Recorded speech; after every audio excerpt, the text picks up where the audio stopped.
एक और बड़ी जानकारी सामने आ रही है। पतंजलि भ्रामक विज्ञापन पर सुप्रीम कोर्ट में हुई सुनवाई। बाबा रामदेव को सुप्रीम कोर्ट ने फटकार लगाई है।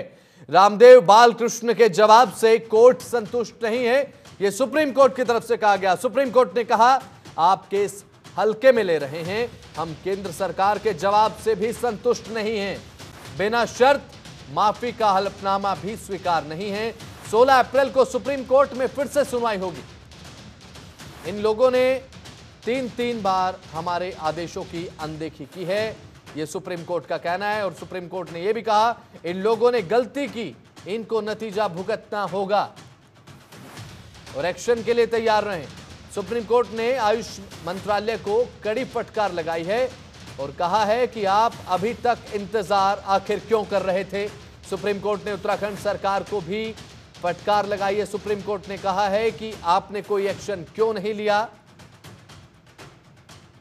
ये तमाम बातें कही गई सुप्रीम कोर्ट की तरफ से। पतंजलि भ्रामक विज्ञापन केस को लेकर सुप्रीम कोर्ट में सुनवाई होती है और सुप्रीम कोर्ट में लताड़ लगाई जाती है बाबा रामदेव को, बालकृष्ण को। Supreme court Indian medical association IMA की ओर से 17 अगस्त 2022 को दायर की गई याचिका पर सुनवाई कर रहा है और सुनवाई के दौरान कोर्ट ने बाबा रामदेव और पतंजलि के MD आचार्य बालकृष्ण को फटकार लगाई।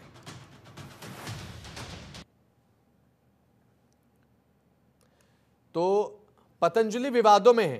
पतंजलि पर 2 बड़े आरोप हैं।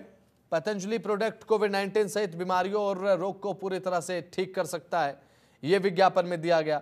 पतंजलि प्रोडक्ट कोविड-19 सहित कुछ ऐसी बीमारियां हैं और रोग हैं जिन्हें पूरी तरह से ठीक कर सकता है, यह क्लेम पतंजलि की तरफ से किया गया था। आधुनिक चिकित्सा और साथ ही कोविड-19 वैक्सीनेशन प्रोग्राम के खिलाफ कंपनी ने अपमानजनक अभियान ये चलाया और साथ ही ये जो आरोप हैं पतंजलि पर हैं विज्ञापनों के चलते, जो विज्ञापन प्रसारित पतंजलि ने किए थे अपने प्रोडक्ट्स को लेकर, अब इन्हीं प्रोडक्ट्स के विज्ञापनों ने पतंजलि को घेर दिया है।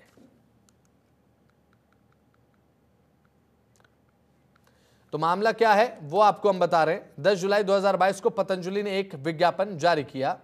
10 जुलाई 2022 को विज्ञापन जारी किया गया था पतंजलि की तरफ से, जिसमें पतंजलि की तरफ से जो चीजें क्लेम की गई थी वो आपको बता दें। खुद की दवाइयों से बीमारियों को ठीक करने का दावा पतंजलि ने यहां पर किया था कि हम खुद की दवाइयों से बीमारी को ठीक करते हैं और बीमारियां ठीक हो जाती हैं। IMA ने भ्रामक विज्ञापन के खिलाफ सुप्रीम कोर्ट में याचिका लगाई। इंडियन मेडिकल एसोसिएशन है ये, और यह याचिका लगाई गई। यह कानून फर्जी इलाज और दवाओं के प्रचार और उनके मार्केटिंग पर रोक लगाता है और इसके अलावा जो किसी बीमारी को बिना साइंटिफिक प्रूफ के पूरी तरह से ठीक करने का दावा करता है उन्हें इस कानून के उल्लंघन का दोषी माना जाता है।